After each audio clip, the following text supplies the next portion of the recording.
Hi hello. ഇന്നത്തെ താരം പഴങ്കഞ്ഞിയാണ്. നല്ല ചോറിലേക്ക് വെള്ളമൊഴിച്ച്, നല്ല ചോറല്ല, ചോറിലേക്ക് വെള്ളമൊഴിച്ച് കട്ടത്തൈരും കൊച്ചുള്ളിയും പച്ചമുളകും അരിഞ്ഞിട്ട് നല്ലതുപോലെ മിക്സ് ചെയ്ത് വയ്ക്കുക. രാവിലെ ആയാൽ ഇനി വരാൻ പോകുന്നതാണ് താരം. ആഹാ, അന്തസ്. ഉണക്കമീനില്ലാതെ എന്തോന്ന് പഴങ്കഞ്ഞി.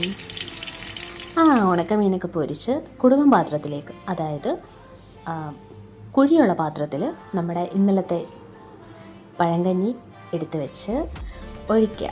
അതിനുശേഷം എന്തൊക്കെ കറിയുണ്ടോ അതൊക്കെ ഇതിൻ്റെ കൂടെ നമുക്ക് ആഡാക്കാം. അങ്ങനെ പഴങ്കഞ്ഞിക്ക് അങ്ങനെ ഇന്നത് വേണം അന്നത് വേണം എന്നൊന്നുമില്ല, എന്തും പോകും ഇവിടെ. ഞാൻ ബീട്രൂട്ട് തോരനും മെഴുക്ക് വരട്ടിയും അച്ചാറും പിന്നെ നമ്മുടെ സൂപ്പർ താരം ഉണക്കമീനും ഒക്കെ വെച്ച് ഒരു പിടിച്ചു. സൂപ്പറായിരുന്നു കേട്ടോ. വായിൽ ഇപ്പോഴും വെള്ളം ഊറുവാണ്. എന്താ ചെയ്യുക. നാളെ എനിക്ക് ഡയറ്റാണ്. അപ്പോൾ പഴങ്കഞ്ഞി കുടിച്ച് ഞാൻ നാളെ ഡയറ്റ് ആരംഭിക്കുകയാണ്.